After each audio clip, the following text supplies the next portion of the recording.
For decades, the modern world lived under a powerful belief that economies would always grow, that progress was endless, that each generation would live better than the one before it. Growth was not simply a goal, it was a promise, a silent expectation built into every institution, every government plan, every career path, and every financial decision families made. But today, something fundamental has changed. Growth, the engine that powered the modern world, is slowing down, not temporarily, not because of a single crisis, but as a long-term trend, a shift that is becoming harder and harder to ignore. People feel it in their everyday lives. Opportunities do not appear as easily as they once did. Jobs no longer guarantee stability. Housing becomes more unreachable each year. Education costs more but delivers less. And despite working harder, many find themselves standing in the exact same place. Something in the system is slowing, something deep, structural, and universal. Yet, if you listen to official statements, you rarely hear an honest admission of this. Governments speak of temporary slowdowns. Analysts promise recovery next quarter.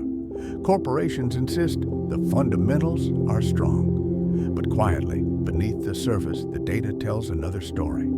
Productivity has flatlined. Innovation no longer produces the dramatic growth it once did. Debt has replaced real expansion. And the global economy seems to be operating on momentum rather than progress.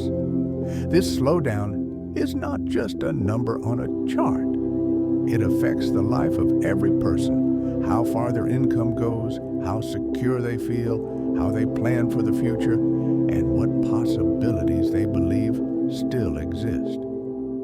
The world is entering a period where economic growth is no longer guaranteed. And for the first time in generations, the question is no longer how fast will we grow, but will we grow at all?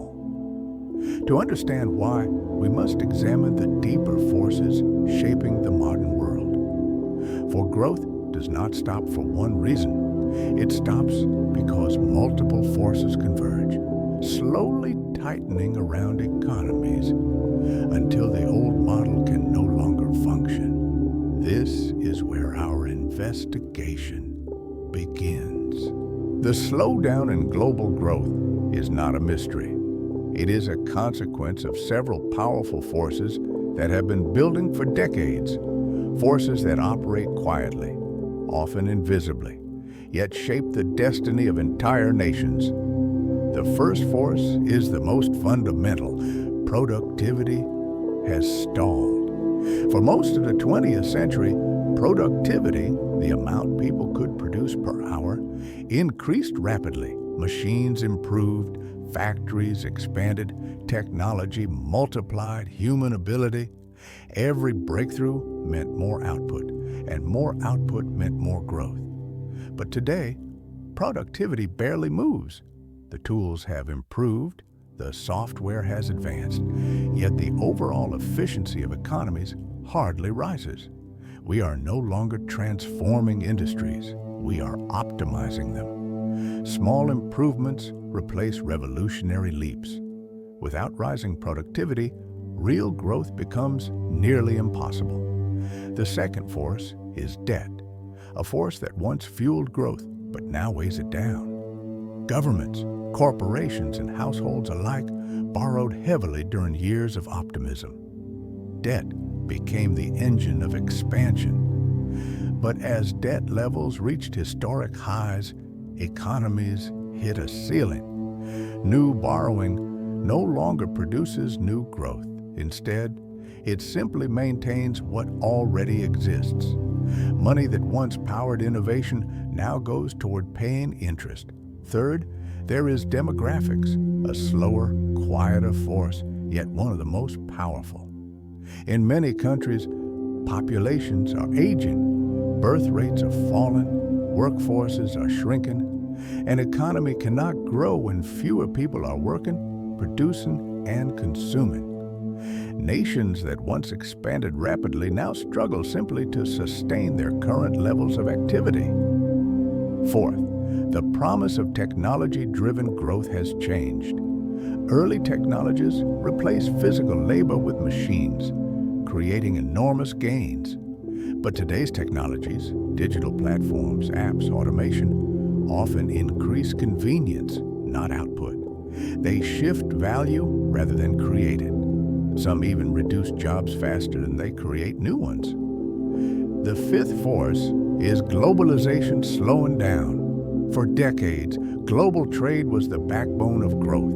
Cheap manufacturing, open borders, international cooperation, all of these allowed economies to expand rapidly. But geopolitical tensions, supply chain fractures, and rising protectionism have caused that engine to strain. What once pushed the world forward now holds it back. And finally, there is the psychological force, the changing expectations of societies. People are more cautious.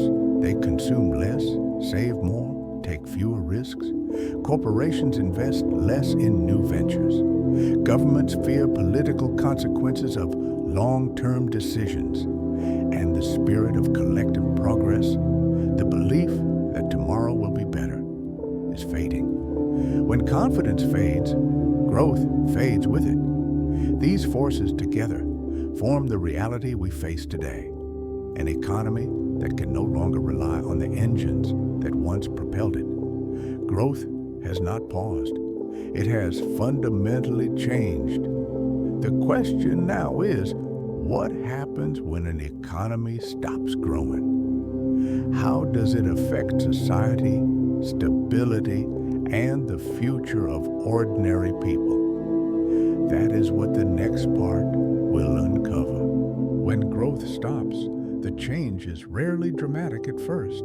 There are no alarms, no sudden collapses, no headlines declaring the end of expansion. Instead, the effects appear slowly, almost quietly, like a gradual dimming of the lights in a room people have lived in for years. One of the first signs is the stagnation of wages.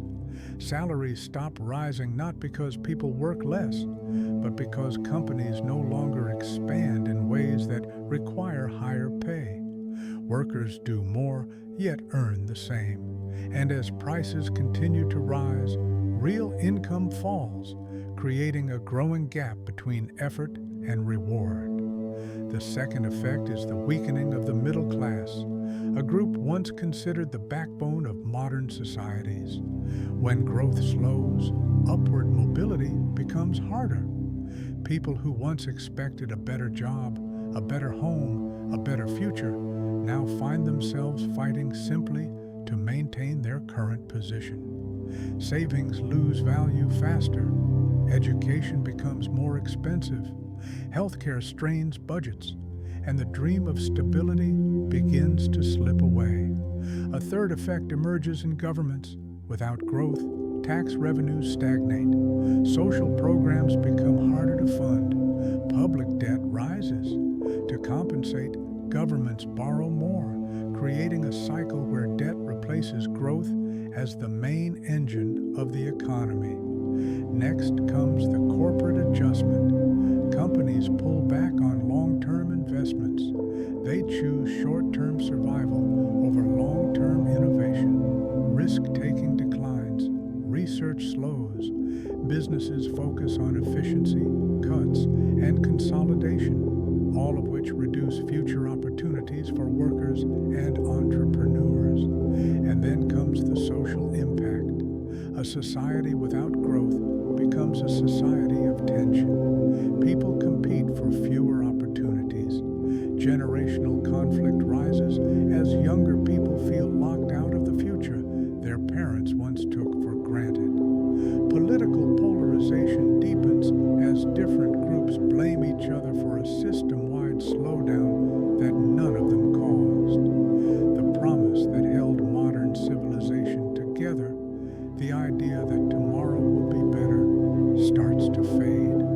Perhaps the most unsettling effect is psychological.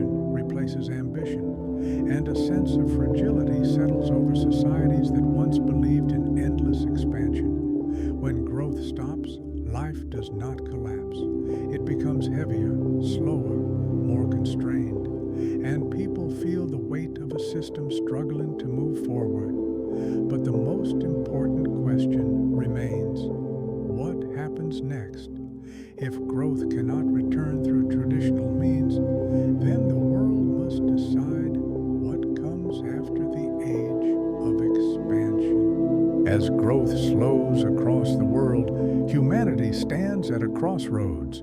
Every major civilization in history has confronted a moment like this, a moment when the old model stops working, and a new path must be chosen. The first possible path is adaptation. Societies may reshape themselves around low or zero growth. Instead of chasing expansion, they may begin valuing stability, sustainability, and balance.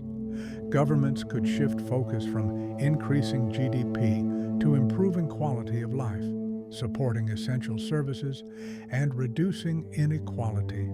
Innovation would still matter, but it would be directed toward efficiency, resource management, and resilience rather than endless consumption. The second possible path is collapse, a scenario in which the pressures of stagnation overwhelm political and social structures. Rising inequality, public frustration, and declining opportunity can destabilize even strong nations.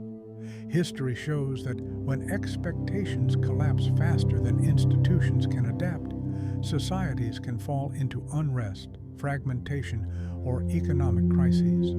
This is not guaranteed, but it is a risk when growth stops and nothing replaces it. The third path, and perhaps the most hopeful, is transformation. This path imagines a world where the end of traditional growth becomes the beginning of a new economic model entirely. One built on new measures of success, new ways of organizing work, and new forms of value that do not depend on infinite expansion. Technological breakthroughs, renewable systems, demographic shifts, and new cultural values could create a different kind of prosperity, one not tied solely to growth curves or financial charts. But transformation requires awareness. It requires societies to understand the reality of stagnation rather than pretending growth will magically return. It demands leadership, imagination, and a willingness to rethink ideas that have guided the world for the last 100 years. As the era of easy growth comes to an end, the world must decide which path to take: adaptation, collapse, or transformation. Each path carries a different future, and understanding that future begins with understanding the present, a world where growth is no longer guaranteed and where the choices we make now will determine the shape of the decades to come. In the next video, we will explore one of the most important questions of this century. Is the era of economic